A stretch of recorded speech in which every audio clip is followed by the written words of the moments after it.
Hey, welcome to the deep dive. We're here to, cut through the noise and give you the insights that really count. And today we're tackling a really big topic that super exciting, but let's face it, sometimes pretty overwhelming idea of studying in the U.S. It's a dream for so many people, but figuring out the best way to get there, especially with scholarships on the line, it can feel like you're at a major crossroads. Absolutely. It's a huge decision point. So today we're diving deep into two main ways you can get funding to study in America. There's the very prestigious Fulbright scholarship, and then there are the direct admission scholarships that U.S. universities offer themselves. You've given us some great stuff outlining the pros and cons of each, and basically our job today is to help you make sense of it all so you can pick the path that lines up with your goals. Okay, let's unpack this. Yeah, that's a great way to put it. Honestly, thousands of students are in this exact spot trying to figure this out and understanding the real differences between these two paths. It's not just about picking a school. It's critical for your whole career path, really, where you want to end up. Definitely. So let's start with Fulbright. What makes it such a big deal? I mean, fundamentally, what is the Fulbright scholarship? Right. So Fulbright is basically the flagship international exchange program run by the U.S. government. It offers fully funded chances for students, teachers, professionals from over 150 countries to come study here. Wow, 150. So things like Fulbright Pakistan, Fulbright India, those are country-specific versions. Exactly. It's got a massive global reach. Okay, so what really pulls people towards Fulbright? What are the big advantages we see in the sources? I mean, the first thing that jumps out is the prestige, right? It's known everywhere. Oh, absolutely. It's globally recognized, a real gold standard. Yeah. But it's not just the name. It's the fully funded part that's, well, huge. And fully funded means what exactly? Like really everything. Pretty much. We're talking no stress about university application fees, visa costs, your flights, and your living expenses while you're here. And sometimes, depending on the situation, they even cover the GRE and TOEFL test fees. You know, those big standardized tests. Right, the GRE and TOEFL. Wow. So that's a massive financial weight off your shoulders. Totally. It removes a huge barrier for a lot of talented people. And another thing mentioned is the application process for universities seems simpler. Yeah, that's a key point. You, as the applicant, don't actually have to research and apply to universities yourself. Once Fulbright selects you, they handle placing you. Ah, okay. So they find the university spot for you. They do. And this ties into another really interesting aspect, accessibility. Accessibility. How so? Well, the sources point out something quite surprising. Students whose academic profiles or maybe GRE scores aren't, let's say, absolutely top tier, they can still potentially land spots at really good U.S. universities through Fulbright. Places they might not get into if they applied directly on their own merit. Exactly. It seems Fulbright looks, more holistically. It's not just about the scores. That's fascinating. It really broadens the pool of who gets these opportunities. It does. And then there's the whole idea of taking what you learn back home. Right. The return to serve aspect. Yeah. Using your U.S. education to benefit your home country. Precisely. It's about that international exchange, building capacity back home. That's core to the Fulbright mission. It's not just about getting a degree, it's about a bigger purpose. Yes. What's really striking is the whole package. It's not just money, it's this comprehensive support system. Yeah. And like you said, it connects directly to that goal of fostering global exchange and development. It's an investment in people and their home countries. Okay, so that all sounds pretty amazing. But like with anything this significant, there have to be downsides, right? Trade-offs. Yeah. Let's flip the coin and look at the critical things you have to consider with Fulbright. Yeah, definitely. And the big one, the one everyone needs to understand up front, is the visa. The J-1 visa, right. What are the implications there? So the J-1 is for exchange visitors. And for Fulbright scholars specifically, it usually comes with some major conditions. First, you are legally not allowed to work in the U.S. after your studies end.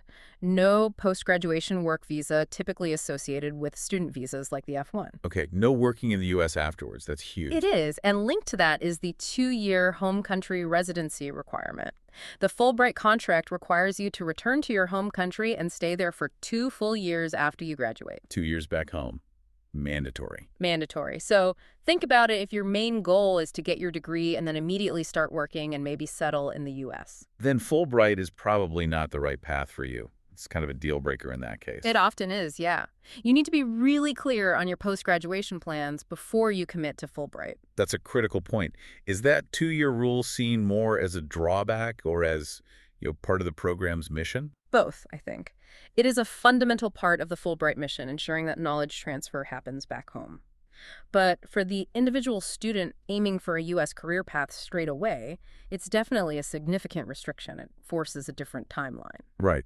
And you mentioned they place you at a university. Does that mean you don't get a choice? You can state your preferences, yes. But ultimately, Fulbright makes the final decision on where you go. So even if you get accepted into, say, your dream Ivy League school through their process, Fulbright might place you somewhere else based on their program needs or funding arrangements. Their decision is final. So less control over where you end up studying. That's another trade-off. Definitely. And then there's the process itself. Yes, the sources mentioned it's long and tedious. It can be, yeah. The application takes time, and even after you're selected, which is amazing, obviously there's apparently a lot of paperwork. Like urgent documentation, medical checks, getting degrees attested. It sounds like quite a sprint right after the excitement. A paper marathon, someone called it. So something to be ready for. For sure. And finally, it's just really competitive. How competitive are we talking? Well, the example given was Pakistan for 2023-24. Around 150 students selected. That sounds like a lot, but it was only about 20% of the total applicants. So the odds are tough, limited seats per country. Okay, so prestigious, fully funded, supportive, but with a mandatory return home, less university choice, a long process, and high competition. That sums it up pretty well. And that 2-year rule, again, it's not just a random hurdle. It's tied to the core mission. It really pushes you to ask, what are my real long-term goals, geographically and career-wise? Does this model fit? A very important question indeed. So what if the answer is, no, I really want the option to work in the U.S. after I graduate? That brings us squarely to the other path, direct admissions, the self-made journey, as you called it earlier. Exactly. This is where you apply directly to U.S. universities and seek out their scholarships and funding. And the big advantage here right off the bat, You can legally work in the U.S. after you finish your studies, usually through programs like OPT or by getting a work visa. That door remains open. okay, that's the crucial difference from Fulbright for many people. What about the funding itself? Well, for PhD programs, direct admissions can be really attractive. PhDs in the U.S. are often fully funded by the university or department. And interestingly, the sources suggest PhD candidates might actually get a higher stipend through direct university funding compared to the standard Fulbright stipend. Higher pay, potentially, for PhDs. That's interesting. What about masters or MBAs? Master's funding is trickier, depends more on your field and how strong your profile is, but Yeah. it's possible. And MBAs, yes, there are definitely fully funded scholarships available, especially if you have really strong GRE or GMAT scores. The GMAT, right, for business school? Yeah. And post-graduation, what's the potential payoff look like? The sources mentioned potential starting salaries ranging pretty widely, maybe $60,000 up to like $175,000. But of course, that varies massively depending on the degree, the field, the location, everything. But the potential is there. So a clear route to working in the U.S., potentially better stipends, especially for PhDs, and high earning potential down the line. Yeah, that legal work authorization is often the key driver. But it also changes your perspective during your studies, doesn't it? You're not just an exchange scholar. You're potentially building a career foundation in the U.S. that might shape your networking, your research. Right, you're thinking about internships, job fairs. Exactly. It aligns very directly with leveraging the U.S. economic and career landscape. But there's always a but. This flexibility and potential must come at a cost, right? That's correct. It sounds like a lot more work for the applicant. Oh, definitely. The sources are very clear. This is the do-it-yourself route, and it demands a ton of self-motivation. How so? What are the downsides or challenges here? Well, first, the whole process is described as quite tedious. You're managing everything yourself. You need serious passion and drive. You have to do loads of research. Research into what specifically? Finding the right programs, obviously. But crucially, identifying which universities actually offer good funding for international students. You need to hunt down those research assistantships, RAs, teaching assistantships, TAs, graduate assistantships, GAs. Ah, the Rataga route. That's how many grad students get funded, right? In exchange for working for the department or a professor. Exactly. And finding those often requires more than just checking a box on an application. You also need to research merit-based scholarships, need-based aid.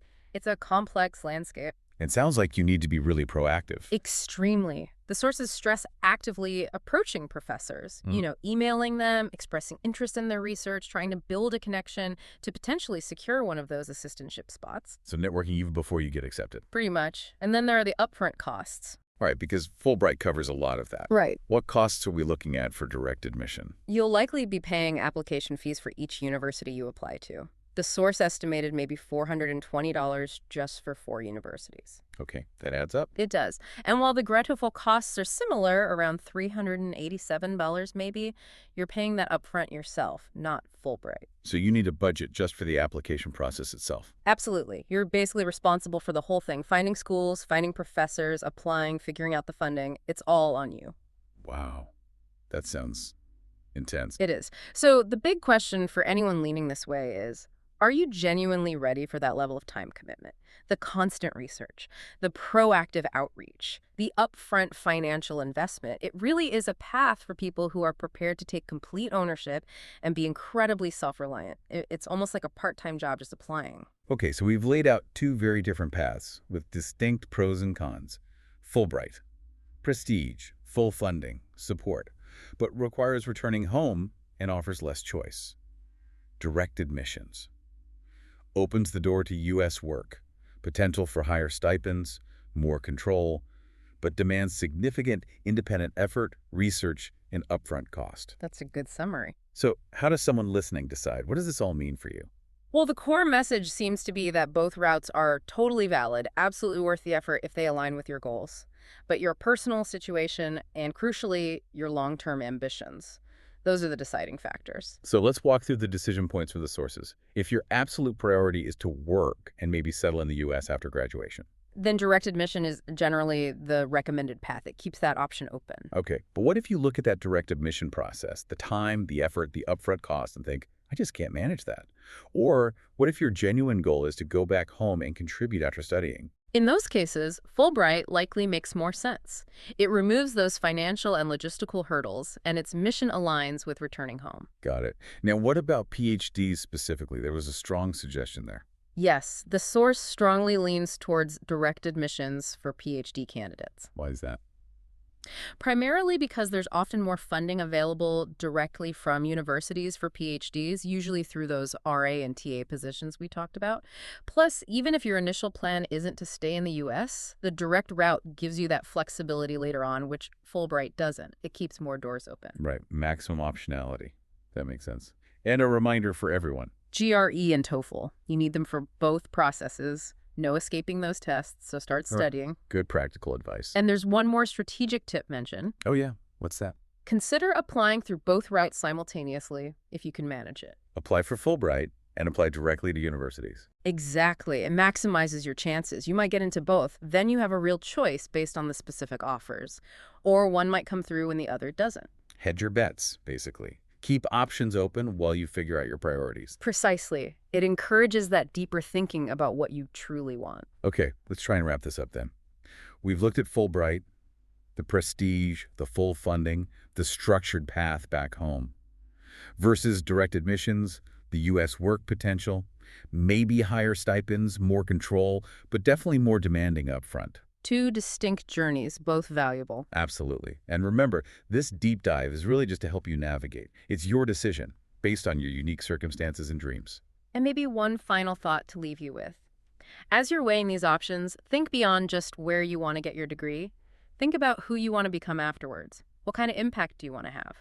Which path, Fulbright or direct admission, better sets the stage for the legacy you want to build, whether that's back home or potentially abroad? That's a powerful question. Where do you see yourself making that difference? Excellent point. Thank you so much for joining us on this deep dive.